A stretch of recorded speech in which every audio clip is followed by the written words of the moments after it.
buat transit orang-orang Kristen. Akhirnya di situ saudara, jihad-jihad itu pada datang ke rumah. Hampir tiap malam saya diintimidasi.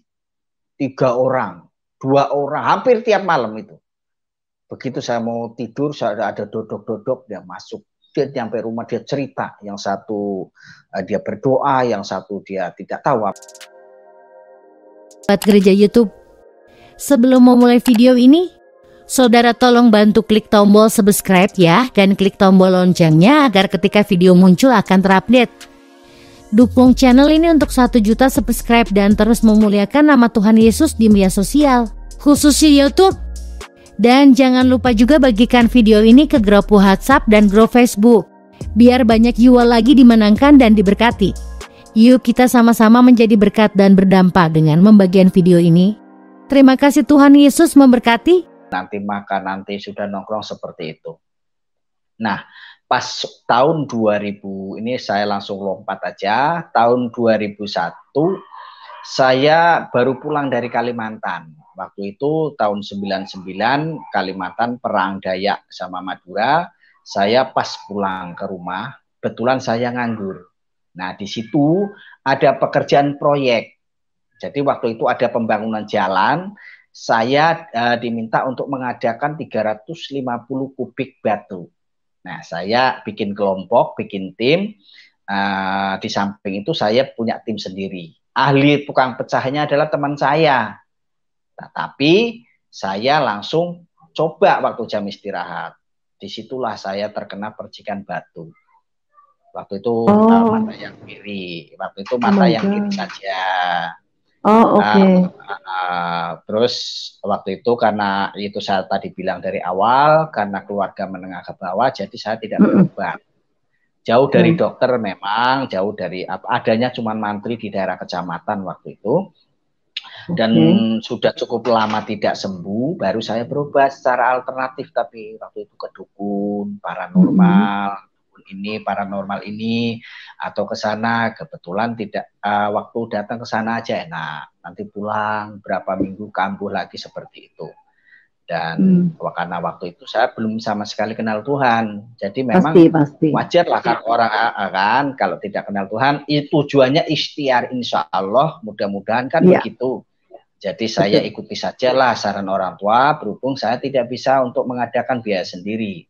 Di samping irit, efisien, dan juga tidak memakan biaya banyak untuk ke dukun.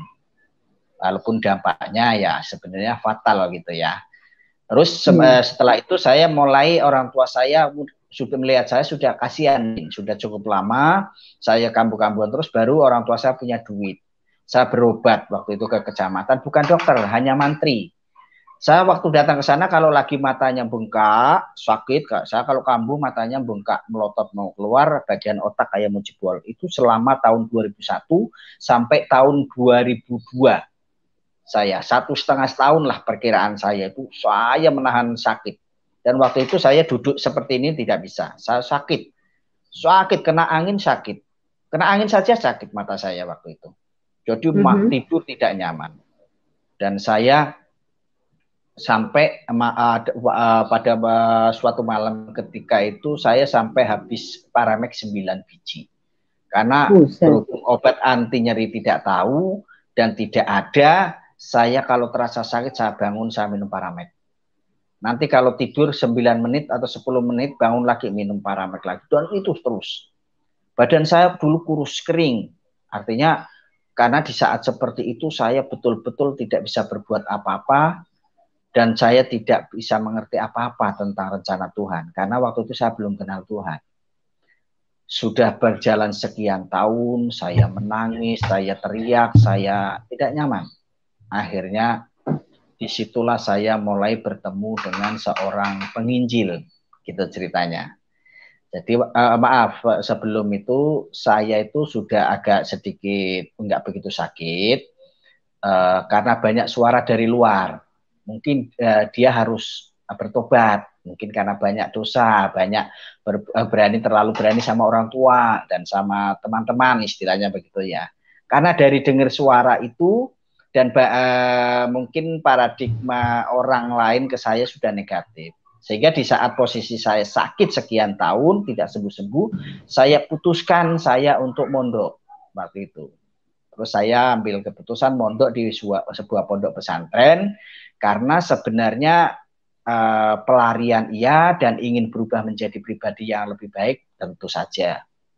Karena orang sudah menilai saya sangatlah negatif.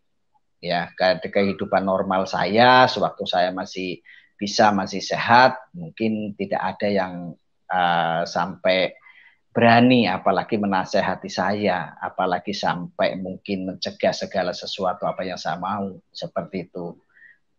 Singkat cerita, saya langsung ke pondok pesantren karena waktu itu sudah diisomasi sama satu paranormal waktu itu saya. Karena di dalam keadaan saya seperti ini, saya berobat. Saya diminta untuk satu alat ya untuk diterawang dari sana, dan saya dikirim surat untuk menebus jimat waktu itu untuk penolak balak.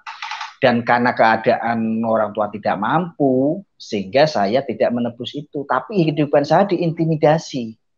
Saya waktu itu tidak menyadari saya berhubungan dengan orang-orang seperti itu, bahwa saya sudah diadakan perjanjian kalau di dalam iman saat ini. Akhirnya saya putuskanlah saya ingin mondok. Selain saya ingin mendalami agama, saya juga ingin menjadi pribadi yang lebih baik. Tujuan saya, cita-cita saya, betul saya katakan waktu itu, saya ingin sebagai guru ngaji. Mungkin kalau di desa katakan sekarang kalau sudah lepas dari pondok pesantren bisa ngajar ngaji, ustadz katanya begitu ya. Itu saya keinginan saya. Karena saya kepengen orang melihat saya itu dari segi positifnya, dari perubahan hidup saya. Begitu saya jalani di sana, selagi saya lagi semangat di dalam pondok, saya terkadang 2 minggu, seminggu sekali saya pulang. Begitu saya pulang, mulai orang-orang Kristen sudah berdatangan. Salah satunya ke tetangga saya. Ya, ada rombongan satu mobil, dia setiap minggu datang ke rumah. Dia nyanyi-nyanyi, dia rame-rame gitu ya. Teman-teman saya itu suka diundang, lompok ke sana gitu. Saya tanya sama orang tua saya, itu apa katanya. Dia bilang itu orang Kristen katanya, karena diminta untuk membimbing anak-anak. Kok bisa seperti itu ya, enggak tahu. Nah, kebetulan teman-teman saya pada ikut ke sana, pada pakai kalung salib semua. Mereka semangat-semangat ya. Penginjil ini dipandu oleh seorang ibu ya, terus sama 2 pendeta, terus sama beberapa anak rohani ibu ini. Nah, begitu saya perhatikan, salah satu teman saya itu nyeletuk, Mbok, kamu ikut ke sana biar nanti didoakan sama orang Kristen. Siapa tahu kamu sudah berobat ke sana kemarin tidak sembuh, didoakan orang Kristen sembuh. Nah, kebetulan teman saya yang datang ke tempat saya, ngajak saya itu, dia datang, dia pakai kalung salib. Nah, saya yang tiap harinya dari pondok, tahu sendiri kalau harian di pondok, saya hanya pakai sarung, tasbih, kopiah, tidak pernah lepas. Saya marah. Begitu saya lihat dia ngajak untuk didoakan orang Kristen, dia pakai kalung salib, saya marah. Lalu saya tendang teman saya itu, dia lari keluar, saya bilang, kalau sampai ke sini lagi, kamu gua ajar. Najis, saya bilang gitu. Nah, lihat salib waktu itu saya najis. Walaupun tidak tahu arti salib waktu itu ya. Tidak tahu kenapa, memang wajarlah kalau orang-orang yang di luar sana itu benci kekristenan. Karena tanpa ada persoalan masalah pun bisa benci, karena memang saya alami itu. Begitu saya sudah sekali diajak dan tidak mau, keduanya pas waktu itu katanya ada KKR kalau saya sekarang tahu. Diajak saya tidak mau juga. Sampai orang ini, teman saya ada bawa temannya lagi untuk ngajak saya. Di situ orang tua saya nyeletuk. Bahasa Indonesianya begini, coba aja ndak apa-apa ikut sana. Siapa tahu nanti didoakan oleh orang Kristen kamu sembuh. Tinggalkan aja dulu agamane. Begitu ya. Saya marah. Dan itu saya benar-benar tidak menyangka orang tua saya sendiri menyuruh saya untuk datang untuk bisa ketemu dengan orang Kristen. Apalagi mau minta didoakan. Berhubung saya menyadari orang tua saya mungkin tidak mampu untuk membiayai berobat saya, dan di saat itu saya pergumulan berat, akhirnya saya mulai melepas kopiah saya coba-coba ingin tahu. Sewaktu orang Kristen datang ke tetangga saya datang di sana. Saya saya ketemu pendetanya, saya ketemu penginjilnya, saya diceritain. Tahu-tahu saya ditaruh tengah, didoakan saya. Mereka doakan saya nangis-nangis. Saya di tengah, dikelilingi. Kalau saya tahu sekarang mereka pujian. Tahunya saya dulu nyanyi-nyanyi. Saya heran ini kenapa pada nangis ya? Kenapa pada nangis begitu? Begitu sudah selesai, amin, saya pulang. Saya mulai berpikir-pikir. Sudah tidak nyaman saya waktu itu. Begitu setiap minggu ya penginjil ini bersama rombongan dia datang ke rumah. Rumah saya kan agak atas, kalau mau naik dia mobilnya kan agak naik. Jadi saya masih agak sisa penglihatan saya waktu itu masih ada. Kalau ada mobil saya masih bisa lihat. Begitu saya lihat muka orang-orang Kristen saya bencinya setengah mati. Betul. Saya di situ teriak. Saya angkat tangan, tasbih saya angkat. Saya pakai kopiah, saya pakai sarung, saya katakan, ya Allah, jika orang-orang Kristen ingin mengganggu umat Islam di desa ini, saya akan berjihad. Saya bilang begitu. Saya angkat tangan, saya katakan seperti yang di TV-TV itu. Kadrun-kadrun gitu ya. Allahu Akbar begitu ya. Padahal saya tidak tahu persis waktu itu. Hanya semangat saya. Begitu saya lakukan itu, saya balik ke pondok. Saya ngadu sama guru besar saya. Saya bahasanya di sana Mbah gitu ya. Mbah, di tempat saya banyak orang Kristen. Apalagi ngumpulnya di tetangga saya. Dia ngajak-ngajak teman-teman saya untuk bisa berkumpul-kumpul. Guru besar saya tidak langsung jawab, dia cuma diem. Begitu dia menjawab, beliau menjawab gitu, ya enggak apa-apa toh. Ya bahasa Indonesia enggak apa-apa toh. Setauku orang Kristen ajarannya baik kok. Begitu. Itu pertentangan bergejolak dalam hati, tidak sesuai dengan apa yang saya ingini. Semangat jihad saya tidak seperti itu. Saya balik keluar, saya naik ke loteng ke atas karena pondokan itu ada lantai 2 gitu ya. Saya di sana berpikir, kok iya ya, kok seperti itu ya? Apa sih? Seperti apa sih? Saya berpikir-pikir terus. Sehingga saat minggu kedepannya saya pulang, saya mulai beranikan diri untuk ketemu ibu ini atau pendeta ini, saya ngobrol. Saya dengerin mereka cerita, walaupun saya di situ membantah terus. Tidak mudah saya untuk menerima penjelasan ibu atau pendeta ini. Saya lawan terus mereka. Sehingga singkat cerita dengan keadaan saya yang bukan semakin membaik, saya semakin parah saya rasa, saya itu dalam keputusasaan berat. Betul, saya sudah tidak bisa berbuat apa-apa. Akhirnya pas diadakan KKR kembali saya ikut. Saya ikut di gereja, saya di situ ikut orang pada masuk ke gereja, pada tepuk tangan, nyanyi-nyanyi, haleluya, haleluya begitu ya. Saya duduk aja. Nanti pemimpin pujiannya mengajak berdiri, saya duduk. Saya masih tidak tahu, tidak mengerti, tidak paham sama sekali. Saya lihat orang tepuk tangan, saya lihat orang cingkrak-cingkrak, saya berpikir ini saya masuk ke tempat yang salah. Ini benar-benar sesat. Tetapi anehnya waktu saya ada atarkol diundang untuk maju untuk didoakan, saya maju. Didorong oleh teman saya, dituntun ke depan. Di atas minda. Saya juga tidak tahu. Begitu didoakan, saya tetap juga. Mata saya belum bisa melihat. Saya pulang.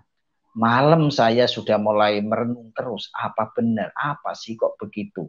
Kok katanya sembahyang, katanya ibadah kok seperti itu? Itu saya balik ke pondok, saya ngadu lagi sama saya dikatakan, lagian kamu kok ya mau-mau datang ke sana. Kalau lihat itu nggak baik. Saya bilangnya saya tadinya tidak tahu, Mbah. Tapi karena saya didorong oleh orang tua, diizinkan oleh orang tua, siapa tahu sembuh didoakan. Ya sudah, kamu di sini saja. Besok lagi nggak usah sering pulang. Nah, saya dikasih rapalan setiap malam itu. Suruh membaca 2.000 atau 3.000 rapalan tiap malam. Saya di situ bukan mengalami damai sejahtera. Saya mulai bergejolak. Saya berpikir dan berpikir apa yang membuat saya ini para gelisah. Saya begitu wiridan, saya begitu zikiran di pondok, hati saya tidak di situ. Hati saya memikirkan tepuk tangan, hati saya memikirkan khotbahnya pendeta, hati saya memikirkan ramainya di dalam gedung gereja. Sehingga di saat saya ada kesempatan pulang, lagi, di situ saya dipertemukan dengan ibu ini lagi tanpa sengaja. Saya diundang, Saat diundang masuk ke sana, saya terus diajak makan-makan. Pinter ibu ini dulu. Ya luar biasa lah ibu ini juga, mungkin karena dipakai Tuhan juga ya. Maaf ini saya bentar ya, maaf ya. Jadi maaf, tunggu sebentar ya. Bagus jadi, kok Pak, bagus, masih bagus, tetap bagus kok Pak. Ya. Iya, saya tak selipin aja biar nggak jatuh ya. Oke. Jatuh tadi ya. Siap. Karena saking semangatnya ini jatuh. Lanjut. Mantap. Oke. Siap. Begitu saya sudah sampai ke pondok lagi, saya sudah diizinkan pulang kembali. Disitulah saya mulai diskusi. Saya sama ibu ini diundang.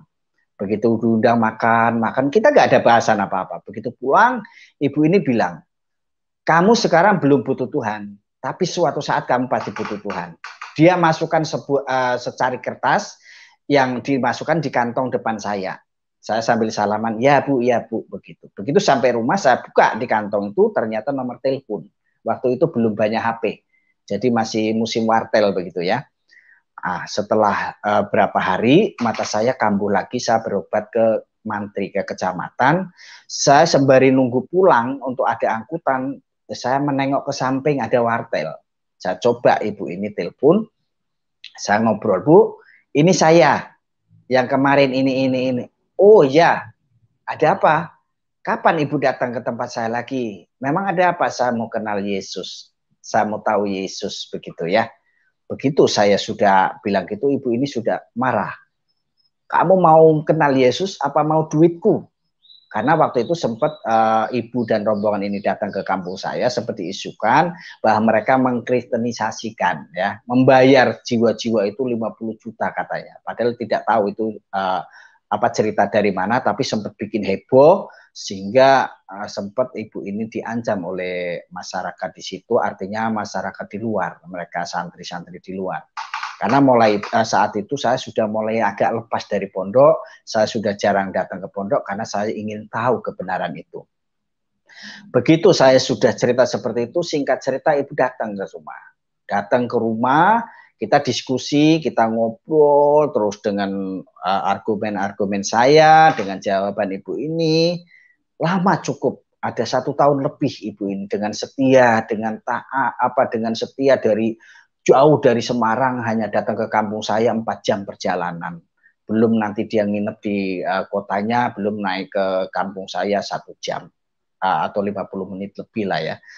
Dia lakukan dari tahun 2001 itu tadi, 2001 sampai 2002, betul ya. Saya di situ banyak diskusi. Akhirnya saya singkat cerita, ibu ini mengadakan Natalan di kampung saya. Saya diundang. Awalnya saya tidak mau. Tapi saya dengan kesepakatan ibu saya, ibu itu tadi, saya ikut. Tapi saya di sana hanya mau makan-makan, saya nggak mau dibaptis ya.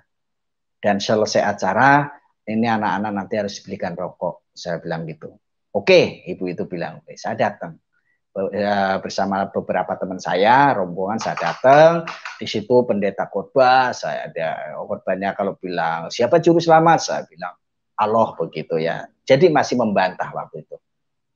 Selesai acara makan-makan, maka deketin ibu ini. Ibu, ini acara udah selesai, anak-anak butuh rokok, dikasihlah duit.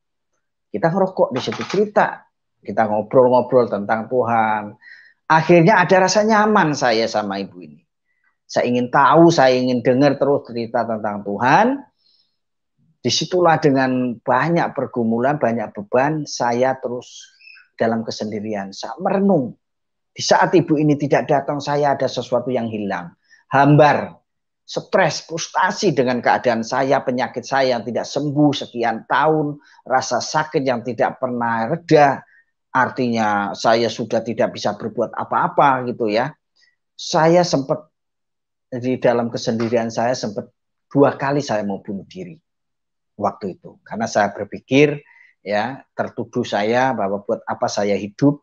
Ya, dulu ibaratnya nggak ada orang yang berani sama kamu, sekarang kamu dipukul atau dijuruki, anak kecil aja sudah tidak bisa melawan. Satu, terus ada suara juga, mending aja kamu mati aja, buat apa kamu masih muda, badanmu penuh tato begitu, nggak malu kamu nggak lihat, udah mati saja. Gitu saudara. Saya siapkan selendang panjang, saya siapkan kursi. Begitu orang tua saya pada ke hutan, saya sendiri di rumah waktu itu. Saya sudah siapkan, kursi saya sudah naik, saya tinggal naik, selendang saya sudah ikat. Begitu ada suara saudara, yang katakan jangan mati, kamu berguna, kamu berarti. Saya lepas itu selendang, saya taruh, kursinya saya turunin lagi. Begitu saya mulai penasaran, karena waktu itu ibu ini dia bagi-bagi kaset rohani sama buku Alkitab kecil ya, Perjanjian Baru. Walaupun saya sudah tidak bisa menulis, tapi saya ada rasa penasaran, sehingga saya dengan sembunyi-sembunyi saya datangi teman saya yang dulu ngajak saya bawa kalung salib saya tendang itu, saya pinjam Alkitab sama kaset itu.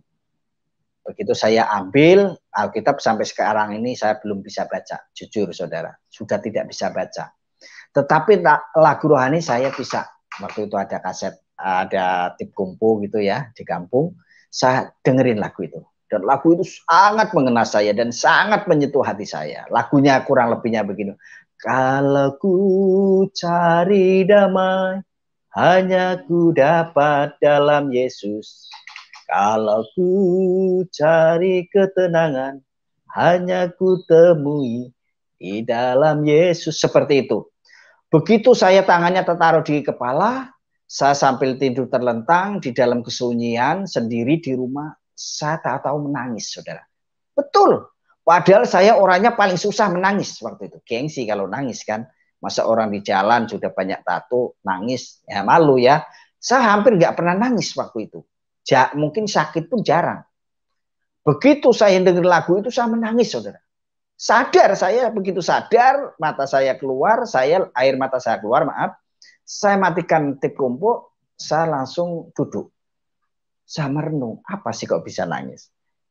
Begitu saya makan, saya masuk kamar lagi, saya dengar ada dorongan untuk dengar itu. Terus saya lakukan. Penasaran saya. Saking penasarannya, saya nunggu ibu ini belum saatnya datang ke tempat kampung saya. Saya di situ diperadabkan kembali dengan intimidasi setan. Untuk saya bunuh diri lagi. Buat apa kamu hidup? Kamu masih muda. Kamu sudah seperti itu. Siapa yang mau menghargai kamu? Siapa yang mau bisa menghormati kamu? Sudah mati saja, lagian berobat nggak sembuh. Saya sempat lakukan lagi, saudara. Saya gantung, saya taruh kursi lagi, saya nggak mau gantung selendangnya, saya sudah taruh lagi. Bahkan yang kedua ini itu sudah sempat tak ikatkan di leher. Saya sudah menulis surat yang intinya waktu itu saya bisa menulis, saudara, walaupun sudah tidak bisa lihat, tapi saya bisa menulis. Saya nulisnya begini, mohon maaf untuk Bapak, Ibu yang sudah membesarkan saya, jikalau saya banyak berbuat dosa dan salah, dengan cara ini saya lakukan, saya mohon maaf untuk selama ini. Saya sudah tulis dan saya taruh di bawah tip kumpu, gitu ya. Tapi begitu ada suara kembali, jangan mati, kamu berguna, kamu berarti. Dan itu sangat seakan-akan menampar saya. Saya langsung turun, saya buang selendang itu, buru-buru selendang itu saya taruh di belakang rumah kembali, kursi saya susun kembali. Dan tulisan itu saya ambil kembali, saya sobek, saya buang ke dalam. Waktu itu kalau dapur itu nggak pakai kompor kalau di kampung, saudara, jadi masih pakai tungku. Saya masukkan di situ. Begitu saya sudah mulai penasaran, ini apa, ini suara siapa, ini bagaimana. Nah, begitu ibu ini datang, sudah waktunya datang, saya diskusi, saya ngobrol tentang pengalaman saya. Ibu ini hanya bilang begini, oke. Dia waktu itu masih bilang, Mas, sampean kan sudah berobat ke sana, ke sini. Ibaratnya sudah jalan ke kanan, ke kiri, depan belakang tidak ada jalan. Sekarang harus seperti apa? Nggak tahu, saya bilang. Tengoklah di atas. Ada apa di atas? Nggak ada apa-apa, ada Tuhan di atas. Dia bilang gitu. Boleh enggak saya berdoa? Saya bilang yang namanya orang sudah kepepet, sudah tidak bisa berbuat apa-apa, bahkan tidak bisa beli obat ibaratnya ya. Silakan, silakan. Saya bilang begitu. Begitu saya didoakan, simple doa. Dia tumpang tangan di pundak saya, dia doakan Tuhan Yesus. Saya berdoa untuk Mas Tumon, agar Mas Tumon sudah melalui kerinduannya untuk sembuh, untuk jamah.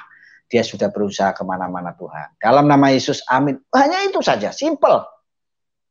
Begitu saudara, saya juga tidak menyadari. Hari itu, sore itu, seharusnya saya minum obat. Kalau nggak minum obat, saya sakit matanya. Kalau matanya sudah sakit, duduk nggak nyaman, makan nggak enak, tidur juga nggak nyaman. Betul, itu saya nggak sadar. Saya makan biasa. Makan, saya duduk biasa. Begitu paginya, saya bangun pagi, harusnya saya juga minum obat. Itu saya nggak minum obat. Saya makan, saya duduk, jalan, biasa. Siang begitu juga. Sore saya baru ingat setelah 2 hari itu. Loh, saya kenapa nggak minum obat ya? Kemarin saya harusnya kalau nggak minum obat, saya sakit. Itu nggak sakit. Mulai penasaran yang begitu luar biasa, saya mulai terus kontak ibu ini lagi. Saya cerita sama ibu, sewaktu ibu ini datang, saya cerita panjang lebar, ibu ini menjelaskan. Karena ibu ini sangat dipakai Tuhan gitu ya, karena menjelaskan saya bisa mengerti. Waktu awal dulu, waktu belum saling kenal, memang kita saling berdebat atau saling beradu argumen begitu ya. Tapi saat itu, setiap ibu ini menjelaskan pertanyaan saya selalu mengerti.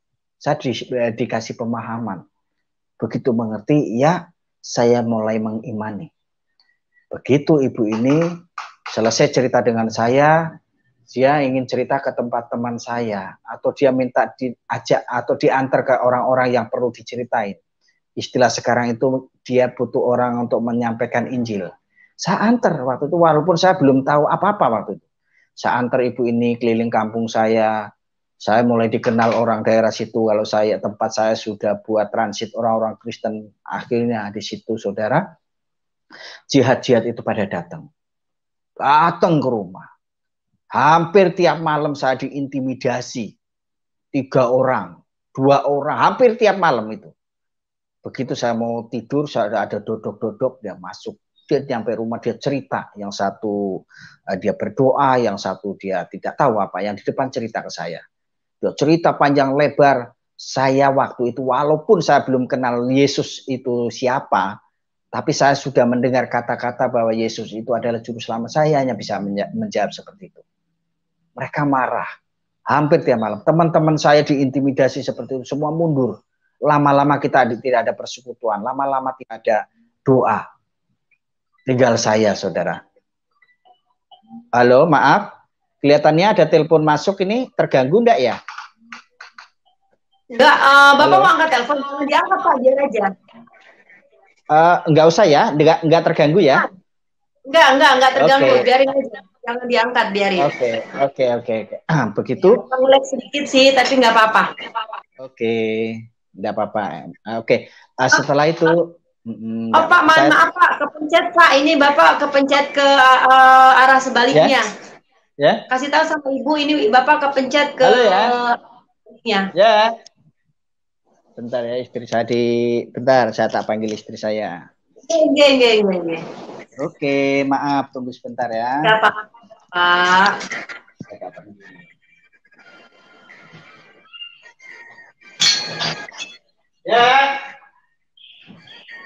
Ya, puji Tuhan dengan semangat.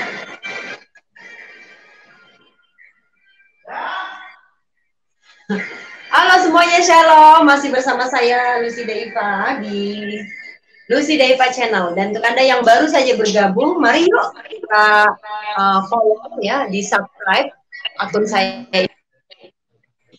Aku Pak Sudirman atau Pak biar saya bisa sendiri.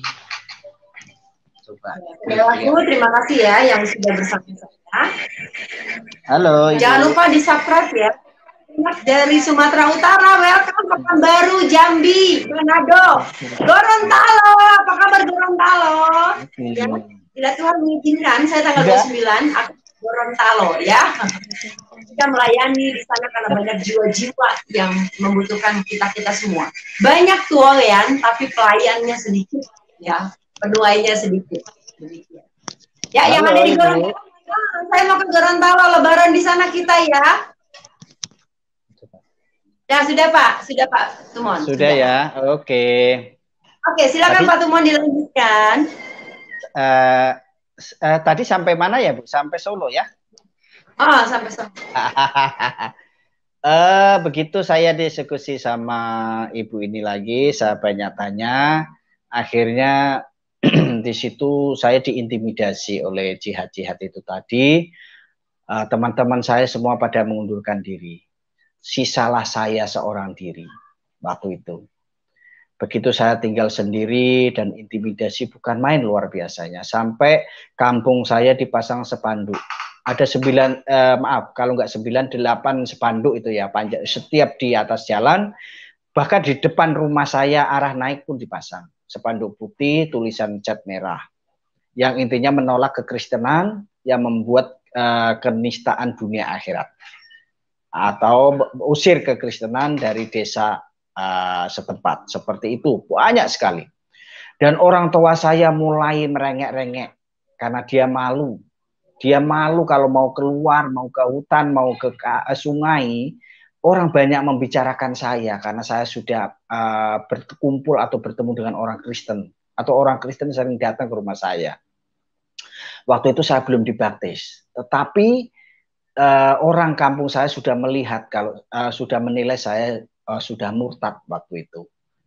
Orang tua saya setiap pagi dia merengek nangis untuk saya kembali ke Muslim. Ya, kok kakak-kakak saya mereka hujan surat waktu itu saya, karena waktu itu belum ada HP dan belum ada telepon ya, artinya masih pakai surat. Kalau tidak mau kembali ke Islam, jangan pernah anggap ini aku saudaramu, kakakmu, tetapi jangan juga berharap kalau Lebaran untuk amponya dan untuk semuanya. Waktu itu saya betul-betul ditekan oleh keluarga dan bukan main, terkhusus orang tua yang mendampingi saya. Saya di situ tidak bisa berbuat apa-apa dan jujur saya tidak takut dan saya tidak sedih. Ada satu pribadi yang sudah menguatkan di dalam roh saya. Dan seketika itu saya tahun 2003 saya menyerahkan diri untuk dibaptis. Walaupun belum tahu banyak juga tentang baptis saya. Saya dibaptis, begitu saya dibaptis, saya sering didoakan oleh hamba-hamba Tuhan. Ya, katanya Tuhan itu penyembuh, katanya dia sumber mujizat, katanya dia Lazarus yang mati aja dibangkitkan, ya, yang buta aja dicelikan, yang bisu berkata-kata, yang tuli mendengar, yang lumpuh berjalan, dan lain sebagainya. Saya ikut, kakak hamba-hamba Tuhan kemanapun saya ikut. Hanya satu, saya ingin sembuh, saya ingin melihat. Tetapi apa yang terjadi? Setiap di tempat KKR, di depan saya kadang ada orang yang pakai kursi roda, dia jalan. Di samping saya sama dengan saya, tidak melihat, dia jalan. Saya sendiri tidak. Terlalu sering saya mengalami seperti itu, saya berpikir apa saya tidak layak di hadapan Tuhan. Tuhan kok tidak kasihan dengan saya. Katanya Tuhan penyembuh, mana? Katanya Tuhan sumber mujizat, mana? Saya mulai ada kekecewaan lagi, saudara. Saya mulai down lagi waktu itu. Saya sudah loyo dan saya sudah diintimidasi dengan keluarga, dengan tetangga, dengan teman-teman. Mana hasilnya, mana buktinya. Dan cukup peperangan yang sangat luar biasa untuk iman saya waktu itu. Sehingga singkat cerita, saya tetap bertahan ya dengan intimidasi jihad-jihad itu pun ya sampai sekarang. Tuhan panggil saya, Tuhan pilih saya, sehingga tahun 2003 saya menyerahkan diri dibaptis. Dan yang sangat luar biasa, saudara, waktu tahun 2001 sampai 2002, 2003 itu saya masih ada sisa penglihatan 30-40%. Tapi setelah saya menyerahkan diri dibaptis hari Jumat, hari Minggu saya masih mengikuti ibadah, hari Senin pagi saya bangun tidur, saya sudah tidak bisa melihat apa-apa. Artinya total. Dan waktu itu sangat refleks. Kalau di kampung saya kan ada genteng kaca gitu ya. Begitu saya lihat ke atas, saya tidak lihat cahaya. Pikir saya masih mimpi. Saya kucek-kucek mata saya tetap nggak melihat. Saya cubit tangan saya, tetap nggak melihat. Baru di situ saya sadar. Kalau ternyata saya sudah tidak melihat. Saya stres. Semua di sekeliling saya, termasuk tip kumpu yang biasa saya buat denger lagu, kasur, kursi semua saya banting. Saya rusak semua. Saya betul-betul tidak terima waktu itu. Mana satunya, saya tanya sama Tuhan, mana Tuhan? Tuhan dulu katanya sumber mujizat. Dulu Tuhan katanya mau menyembuhkan saya. Saya hanya ikut Tuhan. Saya rela dihina, saya rela dicaci maki. Saya bahkan anak-anak buah saya berani berkata, mengejek saya, menghina saya. Saya ikuti, saya bertahan. Karena katanya Tuhan Yesus itu adalah Tuhan yang mau menjawab, mau mendengar setiap doa. Karena waktu itu pengenalan saya akan Tuhan masih minim, saudara. Saya tantang Tuhan itu kembali. Sampai pada waktu ketika saya bertemu dengan firman Tuhan yang adalah cukuplah kasih karuniamu Tuhan. Saya mulai menerima keadaan saya cukup lama, saudara. Dari tahun 2001 sampai 2003, 2003, saya tidak berani sosialisasi sama seorang. Bahkan teman-teman saya mau datang ke rumah saya, tahu suara dari luar, saya sudah tutup pintu, saya masuk kamar. Saya waktu itu, saudara, ini yang saya harus ceritakan dari awal. Saya itu terlahir dari keluarga menengah ke bawah. Artinya saya betul-betul lahir di desa. Waktu itu rumah saya masih, ya saya namanya di desa, belum punya kamar mandi, belum punya WC. Bayangkan saya sudah tidak melihat, saya harus saya harus ke belakang, saya harus buang air kecil, air besar, kemana? Saya hanya ada satu tetangga yang mereka punya kamar mandi 2, WC 2 maaf. Dan di situ ada mata air yang ditampung dari mata air langsung yang tidak akan pernah kering. Saya numpang di situ, saudara. Kalau kebelet malam saya nunggu pagi, paling nggak sebelum subuh masih sepi, belum ada orang lewat. Saya jalan merambat-rambat sambil membawa 1 ember air. Saya numpang ke tetangga. Karena begitu sering mungkin tetangga bosen dengan saya waktu itu dikerjain sama tetangga, saudara. Begitu saya sangat ingin sekali ke belakang, saya sudah membawa 1 ember, saya merambat-merambat karena saya harus melewati 2 rumah. Saya begitu merambat ke 1 tembok yang sudah mengarah ke kamar mandi itu, WC itu, maaf. Di depan ternyata saya sudah dipasang bak yang isi ada air. Jadi sewaktu saya jalan merambat tembok itu, saya nendang bak itu dan saya oleng.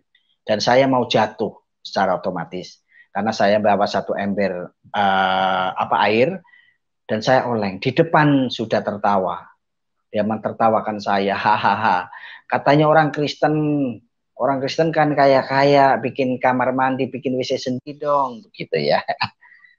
Begitu, halo ya. Begitu saya sudah seperti itu. Maaf tidak terganggu ya, Bapak Ibu ya. Lanjut Pak, bisa Pak ini dengar? Siap. Maaf karena saya oke. Begitu saya permisi, saya numpang WC ya, saya masuk ke dalam. Begitu saya selesai BAB, saya keluar. Tidak bisa, saudara. Saya tidak bisa, saya cukup lama. Saya akali gimana ya, padahal nggak ada kunci dari dalam. Saya mesti bagaimana ya. Tapi waktu itu, untung saudara ya, itu tutupnya fiber. Fiber itu yang plastik gitu ya. Saya korek-korek, saya keluar. Ternyata saya dikunci dari luar. Saya bisa berhasil cukup ada setengah jam lebih, saya keluar, dan waktu itu saya tidak punya prasangka buruk dan saya biasa aja, kan namanya orang menumpang ya biasa aja, ada halangan apapun gitu ya. Begitu saya keluar, ada yang keluar ketawa lagi di luar, marah dia. Makanya bikin WC sendiri dong, nggak numpang terus, begitu. Saudara, di dalam hati saya nangis, betul-betul nangis, tapi saya masih tersenyum. Saya nunggu sampai rumah. Begitu saya merambat-rambat sampai rumah, saya nangis, saudara. Saya nangis, saya bertekuk lutut di kamar. Saya bilang, Tuhan Yesus tahu kalau saya baru seperti ini kan. Tidak enak, Tuhan. Sakit sekali. Saya nangis, betul-betul saya nangis. Nggak tahu, semenjak saya sudah kenal Tuhan, saya sering sekali sedikit ada mengalami begitu bisa nangis. Saya menangis, saya menyerahkan ke Tuhan. Saya sambil doa begini, saudara. Tuhan, kalau memang kok Yesus Tuhan, saya sudah dihina tetangga kanan kiri begini Tuhan. Saya kepengin bikin kamar mandi sendiri, plus WC, plus sumur sendiri. Amin. Begitu, saya tidur, saudara. Saya tidur, saya biasa lakukan begitu lagi, karena masih menumpang ya. dalam 1 minggu ada berkat. Tuhan kirimkan seseorang untuk memberkati, saya terima, begitu saya terima, saya hitung cukup lumayan. Begitu saya sampai rumah, saya bilang sama orang tua saya, Pak, minta tolong saya besok dibikin ke kamar mandi. Karena bapak saya, orang tua saya juga sudah tahu kalau saya diperlakukan seperti itu, mungkin dia sedih juga. Dan di satu sisi orang tua saya mungkin tidak punya. Dia hanya bilang, bikin kamar mandi itu mahal, duit dari mana? Saya keluarkan amplop itu, ini saya ada duit. Tolong besok cari tukang beli material. Orang tua saya kaget. Ini duit dari mana? Saya bilang, yang penting halal, saya tidak nyolong. Begitu orang tua saya terima duit, belanja material, dan cari tukang. Jadi tukang, ceritanya singkat cerita, kamar mandi, WC, plus sumur, jadi semua. Begitu saya sudah jadi, saya dipanggil, saya dituntun untuk menghafal tempat, lokasi, dan pintunya. Begitu saya masuk kamar mandi, saya berdoa. Tuhan Yesus, terima kasih untuk berkat-Mu ini, saya pergunakan untuk menjadi berkat. Terima kasih, haleluya, amin. Betul, saudara. Seketika itu, saya sudah punya sumur yang disedot oleh sanyo. Waktu itu kalau di kampung sudah pakai sumur, nyedot pakai sanyo sudah cukup mewah waktu itu, saudara. Saya ada sumur sendiri, dan di depan, di atas ada sumur yang dikerek pakai timba, begitu. Dan kamar mandi sudah rapi, saya pakai. Saat saya mulai pakai itu, saudara, ini betul cerita nyata dan saya bisa dibuktikan. Seketika itu, saya setelah berdoa, saya pakai, saya nyalakan sanyo, dan mulai itu saya mandi, dan sampai seterusnya saya mandi. Tempat yang biasa saya tumpangi untuk ke belakang, untuk BAB, dan untuk ambil air, kering. Mata air yang 1 RT bisa ambil setiap harinya ke situ, saat itu sudah sampai sekarang tidak mengalir. Betul, itu bisa dibuktikan ke sana. Dan itu sangat luar biasa. Dan begitu saya tahu, begitu pembelaan Tuhan luar biasa. Tuhan Yesus punya rencana seperti ini. Saya mulai bangga. Dan mulai kekecewaan saya sama Tuhan mulai terkikis kembali, saya mulai yakin kembali sama Tuhan. Begitu saya sudah pakai semua bisa, sumur itu sudah cukup lama tidak mengalir. Kulah kalau di sana namanya penampungan air dari mata air itu ya. Orang-orang di sekitar sudah tidak bisa ambil air dari sana.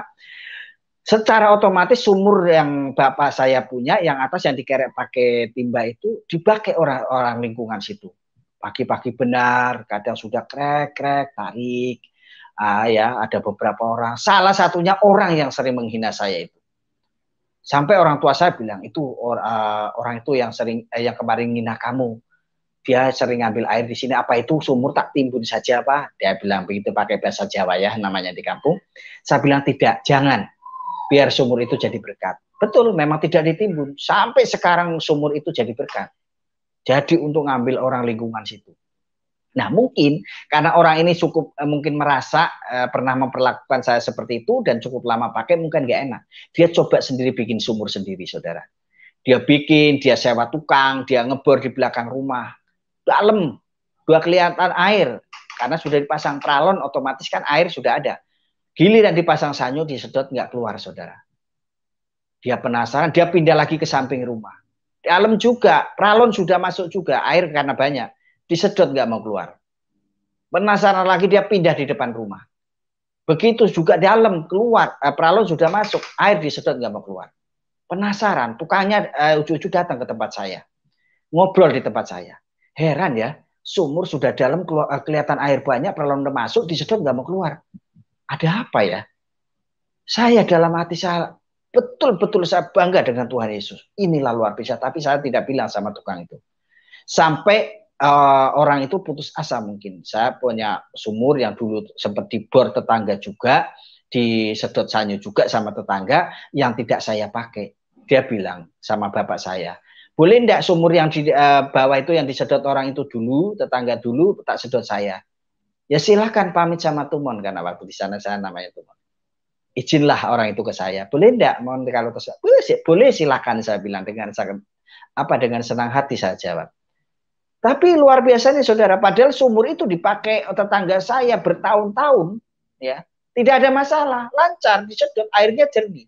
Tapi saat orang itu pasang sanyo, disedot, nggak mau keluar. Itu betul nyata, saudara. Saya sangat bangga sekali sama Tuhan. Saat itulah saya sudah mulai kembali keyakinan saya sehingga kakak saya, saudara saya, keluarga saya menekan saya pun saya sudah tidak takut. Bahkan sampai orang tua saya, saudara, itu meninggalkan saya dalam posisi saya tidak bisa melihat. Baru 2 bulan saya nggak bisa melihat dunia. Saya ditinggal. Waktu itu kakak saya datang dari perantauan, dia mengiming-iming saya, ada kiai pintar, bisa menjamin kamu sembuh, tapi syaratnya hanya satu. Apa itu? Tinggalkan agamamu. Saya menolak waktu itu. Saya dulu hidup dalam dosa, sekarang saya sudah hidup dalam kebenaran. Tidak mungkin saya kembali ke dosa lagi. Marah kakak saya. Dia lempar korek, kalau di kampungan bapak saya koreknya pakai yang besi itu ya. Dia lempar di meja saya, dia bilang, anak sok pinter. Memang agamamu saja yang menjamin masuk surga. Asal kamu berbuat baik, kamu pasti masuk surga. Tapi waktu itu saya jujur, saya tidak marah. Betul, padahal saya orang yang temperamennya tinggi. Saya yang paling tidak bisa menahan marah. Tapi waktu itu saya tidak marah, tidak sedih. Bahkan saya saat itu ditinggal oleh kakak saya, oleh orang tua saya nggak dipamiti. Seperti monyet yang tidak dikasih pisang. Saya nggak ada teman ngobrol. Saya biasa aja, saya masuk kamar kembali, saya tidur. Saya bangun tidur pagi-pagi, saudara. Saya sudah tidak ada orang. Ternyata orang tua saya, bapak sama mama saya itu sudah dibawa ke Jakarta sama kakak saya. Saya tidak dipamiti. Plus tidak dikasih uang. Gitu ya. Tidak, mungkin orang tua saya tidak berpikir nanti ini anak saya tinggal, nanti mau makan apa, nanti bagaimana, mungkin tidak seperti itu. Karena mungkin dalam kondisi sudah jengkel atau tidak suka dan lain sebagainya. Dan lagi-lagi saya tidak marah, saudara. Jujur saya tidak marah, saya tidak bersengut, saya tidak ngedrumel gitu ya. Saya jalani aja karena waktu itu saya masih mengantongi ada beberapa uang gitu ya. Pagi saya bangun nggak ada orang, tak tunggu sampai siang nggak ada orang. Oh ya tahu saya ini berarti saya ditinggal. Oke, saya lewati aja. Hari-hari saya selama 2 bulan saya ditinggal, saudara. Saya bangun pagi-pagi benar, saya racik itu ya, bisanya saya gitu ya. Karena saya pernah melihat orang tua saya masak, saya lakukan itu. Saya masak jam 4 saya bangun, saya masak sering gitu sampai tetangga pada bangun. Nanti makanan matang itu saya taruh di lemari, saya tinggal tidur lagi. Saya lakukan selama 2 bulan itu, saudara. Betul. Dan mungkin selama 2 bulan itu bapak saya, orang tua saya itu pulang di antar kakak saya. Saya pulang pun saya nggak ditegur. Saya nggak disapa. Mungkin dia dalam hati melihat anak saya kok masih hidup, ya, malah justru nambah gemuk, mungkin seperti itu ya. Saya tidak apa-apa waktu itu. Dan lama-kelamaan berjalannya dan waktu, maka orang tua saya sudah mulai tidak mengungkit-ungkit dengan iman saya, tidak mau mendengar apa kata omongan tetangga kanan kiri saya. Sudah berjalan seperti biasa. Akhirnya orang tua saya ada tegur sapa dengan saya juga seperti itu, kakak saya juga mulai, sampai detik ini Tuhan berikan 180 derajat. Luar biasa Tuhan itu. Hubungan yang tadinya tidak baik, tidak ada komunikasi, bahkan saya diabaikan, saya dikucilkan. Tetangga kanan kiri saya dulu, sekarang hampir tidak ada yang bisa tidak mau berbuat seperti itu. Tidak ada yang berbuat seperti itu. Tuhan. Firman Tuhan katakan itu hanya ujian, hanya untuk uji iman. Jikalau saya dulu menyerah, mungkin kalau saya menyerah dengan keadaan, dengan tekanan keluarga, lingkungan tetangga saya, mungkin saya tidak menjadi Suherman atau Tumon sekarang. Mungkin saya sekarang ada di kereta, saya ada di bis, saya mungkin ada di pertikungan jalan, saya nyadong, minta-minta seperti itu mungkin. Saya kadang menyadari dan sampai segitunya saya berpikir. Tapi karena saya sekarang bertahan di dalam Tuhan, Tuhan sudah kuatkan saya. Disitulah orang bisa melihat perubahan saya. Perubahan perkataan saya, karakter saya, perilaku saya, pola pikir saya. Mungkin bahkan tubuh fisik saya sudah berubah. Karena tidak sedikit banyak teman-teman saya ya. Ceritanya preman kampung dulu ya. Mungkin anak buah saya sudah melihat saya itu sudah bahasanya katanya halus. Bahasanya lembut. Padahal dulu kalau nyuruh teman-teman itu anak-anak ya nggak pernah yang namanya dengan bahasa yang sopan, pasti ya binatang itu keluar. Kalau nggak mau saya tempeleng, saya tendang, saya cubit perutnya. Bayangkan Bapak Ibu kalau dicubitnya sakitnya kayak apa. Kalau sudah ngincang-ngincang saya tempeleng, berangkat, cari duit. Buat apa? Nyegat truk, mobil, harus setor. Buat apa? Buat beli rokok. Buat beli apa? Buat beli minuman. Seperti itu. Tapi setelah Tuhan panggil saya, Tuhan pilih saya, begitu luar biasa. Saya alami yang namanya firman Tuhan, di mana saat engkau sedang direndahkan, sesungguhnya di situ derajat sedang dinaikkan oleh Tuhan. Tetapi saat engkau sudah diangkat derajatnya oleh Tuhan, sesungguhnya engkau sedang direndahkan. Karena banyak anak-anak ya, teman-teman saya, pesuruh-pesuruh saya dulu yang tidak berani melawan itu berani mengata-ngatain saya, saudara. Coba nggak enak yang namanya dilawan, yang namanya diperintah, yang namanya dicemooh, yang namanya dikata itu nggak enak, saudara. Itu yang dulu saya lakukan dengan banyak orang. Tapi saya harus mengalami setelah saya mengenal Tuhan. Kenapa nggak dari dulu? Kenapa? Itulah rencana Tuhan. Sehingga proses demi proses saya alami, Bapak Ibu, saya alami, dan sampai detik ini proses itu ada. Tapi sampai detik ini juga Tuhan kuatkan saya. Tuhan mampukan saya. Jujur, betul, di dalam nama Yesus itulah aku kuat. Karena di dalam nama Yesus saya berdoa, saya bisa, saya mampu, saya kuat, saya cukup, saya ada. Apalagi yang saya ragukan? Tidak ada, saudara. Dan itu saya berani berakui. Setelah saya betul-betul sudah mengerti tentang Tuhan, saya kalau di kampung, saya waktu itu, saya paranin teman saya, guru ngaji saya ceritain tentang Tuhan. Semua. Walaupun efeknya saya harus ditolak mereka, saya harus dikucilkan mereka. Tapi saya suatu kebanggaan saya untuk saya bisa menceritakan siapa itu Tuhan. Siapa itu Tuhan itu. Tuhan mati untuk apa? Kalau setahu saya dulu Kristen, Tuhannya dipantek, dipenteng, dipaku, dan manusia. Tidak bisa berbuat apa-apa. Tetapi saya sekarang tahu. Tujuan Tuhan itu rela dipaku, rela ditikam, rela dimahkotai duri itu apa? Untuk memberikan keselamatan buat saya. Saya bisa menceritakan kepada mereka. Saya bisa menjelaskan pada mereka. Walaupun penolakan ada, tetapi bangga saya. Karena saya akan menceritakan semua kebaikan Tuhan apa yang saya alami. Dan saya juga bersyukur. Ya tahun 2007 saya bertemu dengan istri saya.